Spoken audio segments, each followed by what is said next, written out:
ترغیب و ترہیب کی اہمیت کیا ہے؟ ترغیب و ترہیب کی اہمیت کیا ہے اور احکام سے اس کا تعلق کیا ہے؟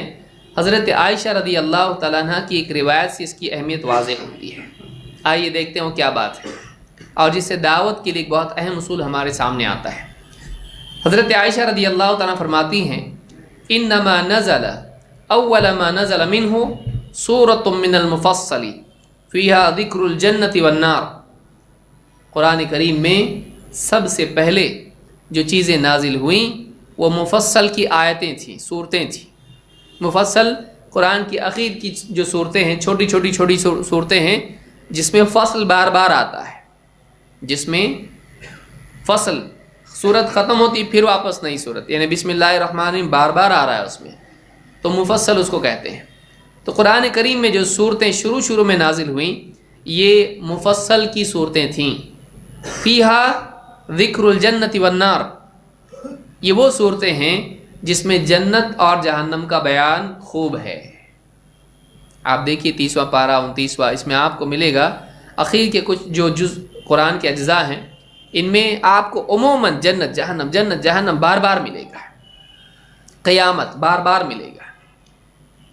تو کہتی ہیں اس میں جنت اور جہنم کا ذکر ہے۔ یہ زیادہ تر صورتوں کا حال یہ تھا، حتی اذا ثاب الناس الی الاسلام نزل الحلال والحرام، یہاں تک کہ جب لوگ اسلام کی طرف آئے اور اس پر قائم ہوئے، اس پر جم گئے، تو اللہ تعالیٰ نے حلال و حرام کی آیتیں نازل کرنا شروع کیا، اور فرماتی ہیں لو نزل اول شیء لا تشرب الخمر لقالوا لا ندع الخمر ابدا، اگر اللہ پہلے ہی کہہ دیتا، پہلے ہی یہ حکم آ جاتا شراب مت پیو، لقالوا لوگ کہتے لا ندع الخمر ابدا، ہم شراب کبھی چھوڑنے والے نہیں ہیں۔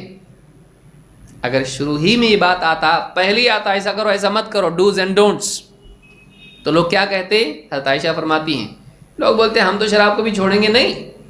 اور ولو نزل لا تزنوا، اگر اللہ تعالیٰ حکم دے دیتا فوراً زنا مت کرو، لقالوا لا ندع الزنا ابدا، لوگ صاف کہہ دیتے ہم زنا نہیں چھوڑنے کے۔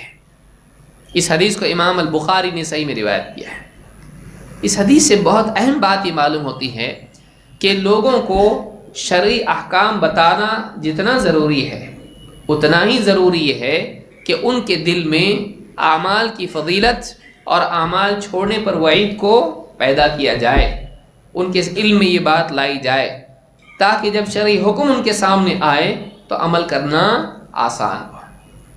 صرف حکم دے دیں گے آپ ایسا کرو ایسا مت کرو، تو لوگوں کے اندر عمل جلدی آتا نہیں ہے، کیونکہ انسان آزاد مزاج ہے، آزاد رہنا چاہتا ہو، کسی کا غلام نہیں، آپ کی کیوں مانے ہو، لیکن وہ اپنے فائدے کا حریص ہے، اپنے نقصان سے ڈرتا ہے۔ آپ کو جب اس سے کچھ کروانا ہے آپ اس کو اس کا فائدہ بتا دیں، اس کا نقصان بتا دیں، وہ عمل کرے گا، آج نہیں کرے گا تو کل کرے گا۔